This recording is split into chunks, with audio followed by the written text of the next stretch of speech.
Vote শেষ হয়েছে প্রথম দফার গতকালই, তবে ভোট শেষ হতেই অশান্ত জলপাইগুড়ি। বিজেপির কর্মীকে মারধরের অভিযোগ তৃণমূলের বিরুদ্ধে।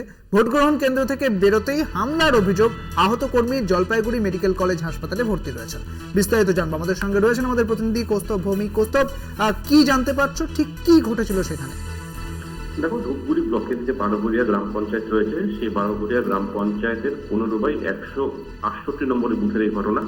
বিজেপির যেটা অভিযোগ যে তাদের দলীয় কর্মী এবং সেই বুথের যিনি পোলিং এজেন্ট ছিলেন সুরেন রায়, ভোট গ্রহণ প্রক্রিয়া সম্পন্ন করার পর তিনি যখন সেই ভোট কেন্দ্র থেকে বাইরে চলে আসেন, তখন কিন্তু অতর্কিতে তার উপরে তৃণমূলের যে পঞ্চায়েত সদস্য সহ আরো বেশ কয়েকজন ঝাঁপিয়ে পড়ে এবং বিনা প্ররোচনায় তাকে ব্যাপক মারধর করা হয়।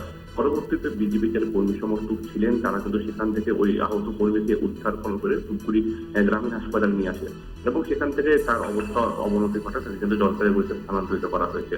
বিজেপির যেটা অভিযোগ যে মানুষ তৃণমূলের থেকে এখন মুখ সরিয়ে নিয়েছে, তৃণমূলের পক্ষে মানুষ রায় দিচ্ছে না এবং এটা কিন্তু রীতিমতো একটা রাগের বসে এরকমভাবে মারধর করা হয়েছে এবং এই ঘটনাতে কিন্তু রীতিমতো চাঞ্চল্য ছড়িয়েছে ওই এলাকায়।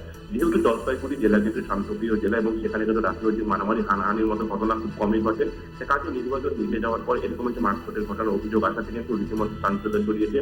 যদিও তৃণমূলের তরফ থেকে সমর্থন অভিযোগ অস্বীকার করা হয়েছে।